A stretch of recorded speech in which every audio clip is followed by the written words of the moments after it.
Juste attirer notre attention sur le fait que il existe des procédures en fait pour rentrer sur le territoire français. Ces procédures-là, aujourd'hui, que ce soit à Hendaye, à Menton ou dans le Briançonnais, ces procédures-là existantes que l'État français a lui-même prodiguées, puisque voilà, c'est la loi, il ne le respecte pas. L'État français ne respecte même pas les procédures légales qu'il s'est données, qu'il s'est dotées pour rentrer sur le territoire. Il y a aussi autre chose qui nous inquiète beaucoup, c'est un lieu de privation de liberté qui existe à Menton pour enfermer de manière arbitraire des personnes étrangères une fois qu'elles ont passé la frontière. Ces lieux-là de privation qui sont sous forme d'Algeco, nous les pointons du doigt et nous disons c'est grave ce qui se passe parce que des personnes sont enfermées plus de 4 heures, parfois des nuits entières, sans aucune raison, seulement parce qu'elles sont étrangères et que nous ne voulons pas d'elles, avant d'être simplement refoulées vers l'Italie. Et ce qui est encore plus grave, c'est que des parlementaires eurodéputés ou parlementaires français ont voulu rentrer et accéder à ces Algeco pour aller voir les conditions à l'intérieur d'enfermement des étrangers, et ils n'ont pas pu rentrer, ils se sont vus opposer un refus d'entrée. Voilà, c'est ça qui aujourd'hui nous mobilise et nous disons c'est grave, il faut enquêter. Parlementaires, prenez au sérieux cette question de violation des droits. Nous voulons le respect du droit aux frontières intérieures. Je vous propose... Oui, nous voulons enquêter. Nous voulons que les députés enquêtent. Tous ces droits dont je viens de vous parler, en fait, quand ils sont bafoués, il y a un prix. Il y a un prix notamment pour la santé des personnes étrangères. Et je passe maintenant la parole à une porte-parole de Médecins du Monde pour nous alerter sur ce sujet-là. Bonjour à tous. Et voilà, je suis heureuse de voir qu'on est nombreux et que cette action continue et que soit représentée de Menton, Briançon, Hendaye, à Paris, il y a aussi Calais.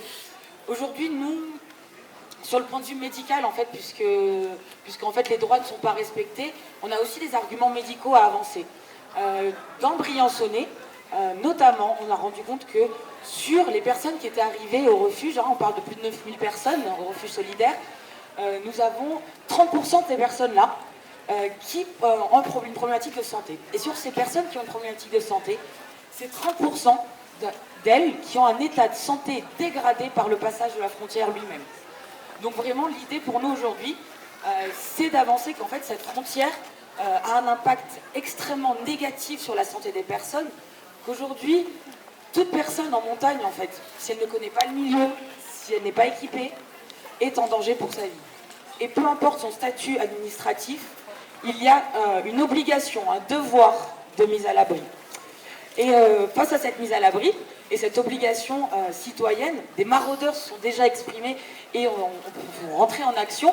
Comme on le sait, ils ont été criminalisés. Donc aujourd'hui, on essaie de ramener aussi cette question-là avec un volet médical, avec une association avec Tous Migrants et Médecins du Monde qui font des unités mobiles en montagne. L'idée, c'est justement de pouvoir faire cette mise à l'abri. Cette mise à l'abri, elle passe quoi? Elle passe par récupérer des personnes, faire une évaluation de santé, les mettre à l'abri soit au refuge solidaire ou les référer à l'hôpital. Aujourd'hui, pour nous, c'est la question clé que cette frontière met en danger et on a un devoir d'action. Par rapport à tout ça, voilà ce qui est important, c'est de revenir peut-être à la mobilisation qu'il y a eu dans le Briançonnais, puisqu'elle est assez exceptionnelle et elle a eu des conséquences et des répercussions assez importantes pour nos amis du Briançonnais qui sont là et mobilisés depuis très longtemps. Du coup, je vais peut-être passer la parole à Tous Migrants et qui peuvent reprendre ça.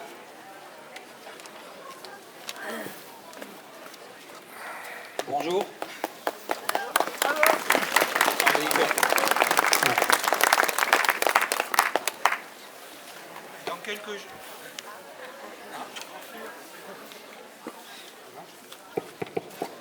Dans quelques jours, l'association Tous Migrants va se voir décerner la mention spéciale du prix des droits de l'homme de la République française et être récompensée pour son action de sensibilisation du public au devoir de fraternité à la frontière franco-italienne.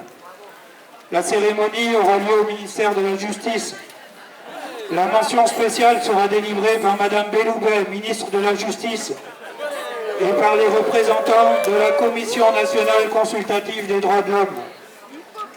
Le protocole très strict de cette cérémonie laisse peu de place à l'expression des lauréats et exclut la possibilité d'interpeller Madame Belloubet en sa qualité de ministre de la Justice et de représentante de l'État.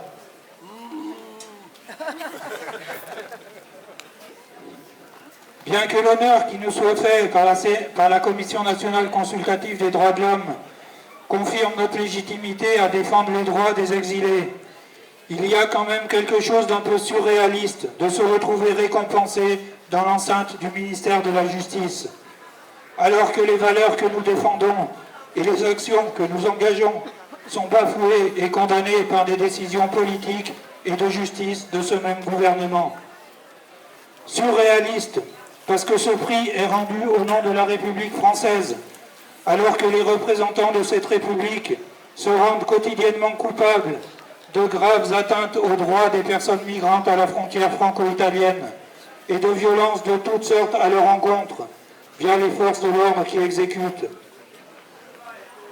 Notre République porte ainsi les traces de Blessing, Mamadou, Alpha et Tamimou, décédés dans le froid à quelques kilomètres du refuge solidaire. Celle de Mamadou et Ibrahim, handicapés à vie. Celle des 400 personnes dont le passage aux urgences s'est révélé indispensable tant leur état inspirait de l'inquiétude. Celle de la multitude de personnes ayant subi des traitements inhumains et dégradants. Surréaliste, parce que ce prix est rendu au nom d'un pays prétendument les plus avancés sur le plan des droits de l'homme, voire mythifié comme terre d'asile, mais dont les politiques répressives à l'encontre des personnes migrantes et des solidaires touchent en réalité un véritable seuil de barbarie consciente et déterminée. Depuis son rétablissement en 2015, la politique migratoire à la frontière franco-italienne à Briançon comme ailleurs pousse les corps et les esprits à bout. De manière récurrente, les personnes migrantes sont accueillies à coups de matraque, à coups de pied, à coups de poing, de menaces, d'insultes racistes. Elles voient leurs documents déchirés, elles se font dépouiller de leur argent, elles subissent des pressions psychologiques visant à les décourager. Elles sont aussi parfois délaissées sur la voie publique, alors que leur état nécessiterait des soins, voire une hospitalisation. Elles tombent souvent dans des guet-apens et sont traquées, puis prises en chasse comme du gibier, et ainsi mises en danger, voire poussées vers des parcours mortels. Surréaliste, parce que les représentants de l'État ne peuvent plus ignorer les nombreux signalements effectués par tous migrants auprès du procureur de la République pour dénoncer ces violences et vols, ces insultes racistes, destruction de documents, mise en danger des personnes lors du passage de la frontière. Surréaliste parce qu'aucune suite n'a été donnée à ces nombreux signalements.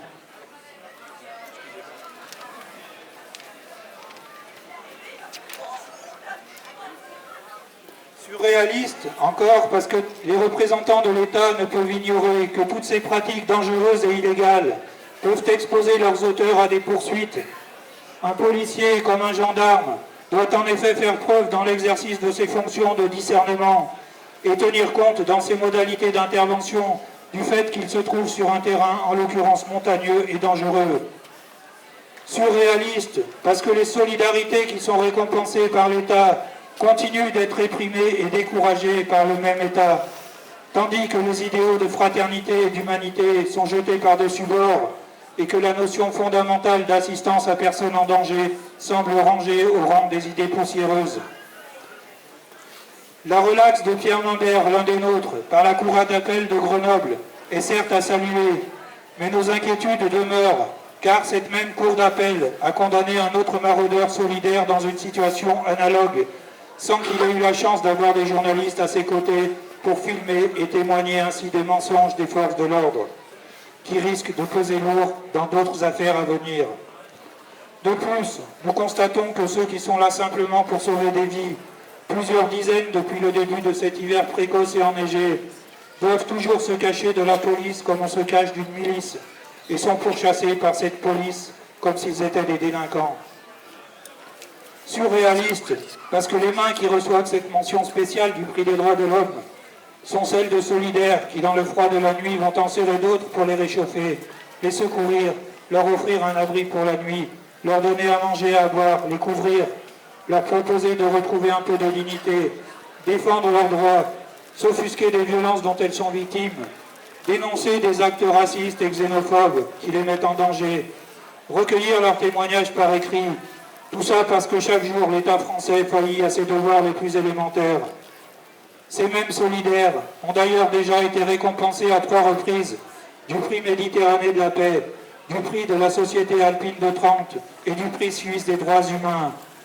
Malgré cette reconnaissance de la légitimité de leur action, les solidaires sont inquiétés, intimidés, condamnés par la justice à des peines d'emprisonnement ferme et avec sursis. Pour certains d'entre eux, parce qu'un 22 avril 2018, ils ont décidé de manifester pour dire non à la présence des milices de génération identitaire et à la militarisation de la frontière qui met des vies en danger. Quelques jours plus tard, le décès de Blessing, tombé dans la Durance en crue alors qu'elle était poursuivie par les forces de l'ordre, leur a malheureusement donné raison. Comment se fait-il que Génération Identitaire ait été condamnée seulement pour immixtion dans une fonction publique et non pas pour mise en danger de la vie d'autrui et incitation à la haine raciale? Motif autrement plus grave que le précédent, qui aurait donné une autre dimension et un vrai sens à ce projet. Est-ce parce que cela aurait mis en porte-à-faux les forces de l'ordre affectées à la surveillance de cette frontière? Si oui, où se situe là encore la République des droits de l'homme? L'État s'accommode avantageusement lorsque ça l'arrange, de valeurs qu'en réalité il piétine. Les forces de l'ordre agissent à la frontière au mépris des droits et de la dignité des personnes et aucune poursuite n'est engagée à leur encontre, malgré nos témoignages, nos signalements, les enquêtes des ONG et celles de la CNCDH. Des solidaires sont récompensés un jour et le lendemain condamnés pour des motifs identiques.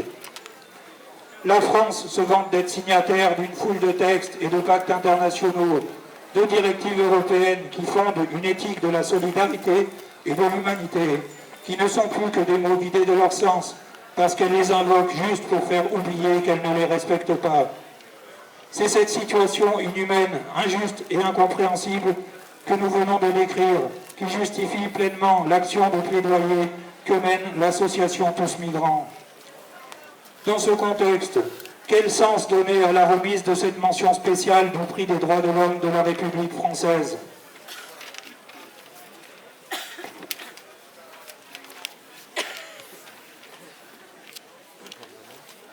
Mesdames et messieurs les membres du gouvernement et mesdames et messieurs les représentants haut-alpins, cette mention spéciale du prix des droits de l'homme de la République française sera un prix pour le courage de tous ceux qui secourent, transportent, accueillent, aident, cuisinent, hébergent, font des dons, lavent du linge, soignent, aident à trouver des formations.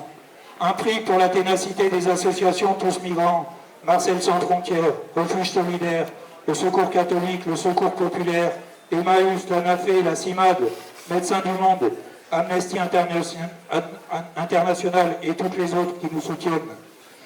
Un prix pour la présence de nos amis italiens qui les accueillent à Oux, pour l'engagement et l'appui d'élus locaux et de certaines collectivités locales, encore trop rares cependant. Pour le courage incroyable de tous les anonymes qui manifestent leur soutien. Pour l'aide apportée par tous ceux qui, depuis des mois, arrivent de toute la France et parfois même de l'étranger pour nous aider. Nous pensons tout particulièrement à la FSGT, à la Fanfare Invisible, au réseau Semences Paysannes, aux syndicats, à nos amis de la montagne limousine, du Trièves, de la région stéphanoise, marseillaise, bordelaise, parisienne, à nos amis hollandais, espagnols. Ce sera un prix pour que soient encouragées les actions de générosité et de fraternité. Un prix pour animer l'envie d'aller à la rencontre de l'autre. Un prix pour inciter à s'engager. Un prix pour tous ceux qui sont inquiétés pour des lits de solidarité. Un prix pour déconstruire les préjugés de valeurs particulièrement graves qui sont fabriqués en ce moment au travers de ce que l'État a choisi de réprimer ou de tolérer. Un prix pour toutes les personnes poursuivies. Un prix pour nous tous, pour nous encourager sur ce chemin de résistance et de justice que nous avons choisi.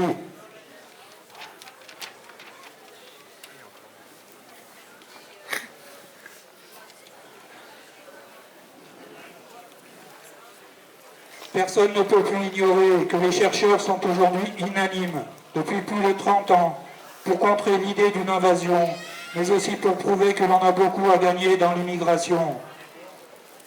Mesdames, Messieurs les responsables politiques, nous continuerons donc à rappeler qu'agiter la peur de l'étranger comme étant la cause de tous nos problèmes est simplement une manipulation pour nous faire oublier que les vrais problèmes, ce sont les hôpitaux, les services publics à l'abandon, l'évasion et la fraude fiscale, la souffrance au travail, le chômage, la répression des mouvements sociaux, la réduction de l'espace démocratique, les multinationales, l'aide au développement, la surconsommation, les banques et la finance, l'effondrement de la biodiversité et les catastrophes écologiques.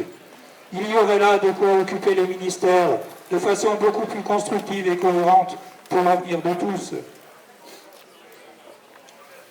Mesdames et Messieurs les membres du gouvernement et Madame et Messieurs les représentants au Alpin, nous continuerons à crier nos convictions qui nous poussent à exprimer notre vision d'un monde que nous voudrions plus juste, moins abîmé, à invoquer un principe de commune humanité, à vouloir organiser le défi d'un monde partagé et à accompagner dans la recherche d'un sol durable des gens qui viennent à nous, à penser que seule une politique du soin portée aux individus permettra à chacun de se construire une personne, des personnes qui à leur tour prendront soin des biens communs, à commencer par cette planète.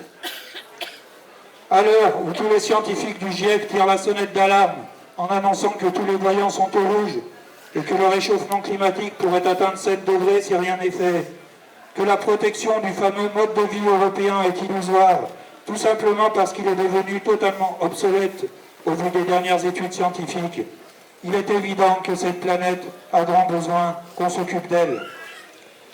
Puisse donc la remise de cette mention spéciale du prix des droits de l'homme de la République française contribuer à faire prendre conscience à l'État de la dangerosité de ces incohérences, afin qu'il agisse à l'avenir de manière plus juste et proportionnée et qu'il applique enfin les préconisations de la Commission nationale consultative des droits de l'homme qui, depuis 2018, demande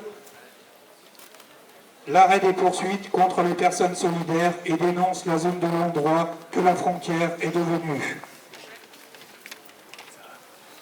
Tant qu'il y aura des frontières policières, administratives et économiques qui divisent et oppriment les hommes et les femmes, il y aura toujours des délinquants solidaires en bande organisée pour enrayer la machine à broyer de l'humain, pour incarner des oasis de résistance dans ce que certains s'acharnent à transformer en désert d'humanité.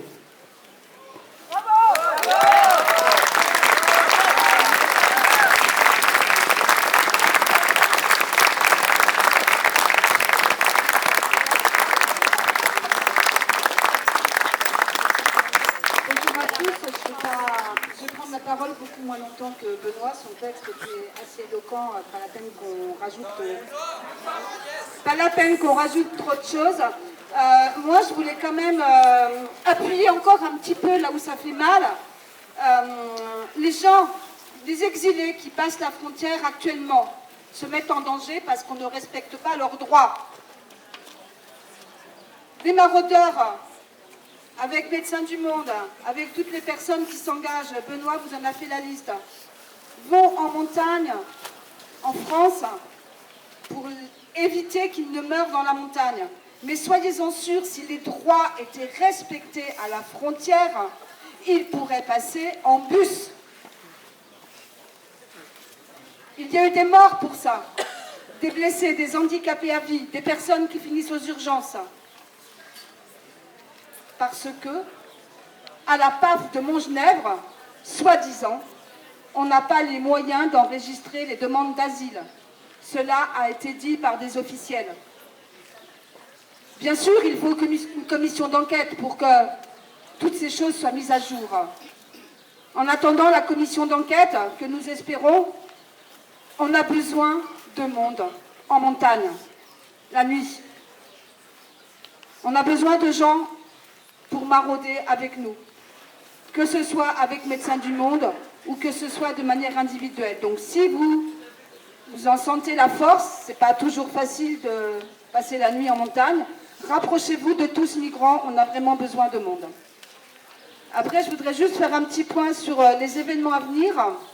Le 14 décembre, à Guillestre, le comité de soutien dont Tous Migrants fait partie organise une journée sur le thème, bien sûr, qui nous préoccupe tous, la frontière, avec une réunion très importante à 16 heures, qui est l'assemblée des personnes ou des associations qui soutiennent les personnes poursuivies, inculpées. À 18 heures, une conférence sur le thème de la frontière, en prenant un petit peu pour exemple ce qui s'est passé en 1939 pendant l'exil des Espagnols. Voilà, Jean-Michel vous montre une affiche. Et à 20h30, il y aura un spectacle, La Retirada, voilà, sur l'exil des Espagnols. Donc voilà, venez. On a vraiment besoin, de toute façon, vous l'avez compris, de monde, que ce soit pour les maraudes, que ce soit Tous Migrants pour le plaidoyer, et que ce soit au comité de soutien pour soutenir les personnes inculpées. Merci.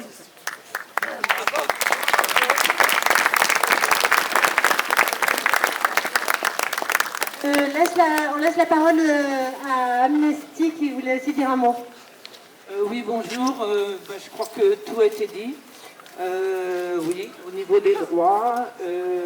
Moi, je représente la région Drôme-Ardèche et compte tenu de la distance, je crois que je suis seule à être venue. Voilà, mais on fait beaucoup d'actions avec la CIMAD notamment.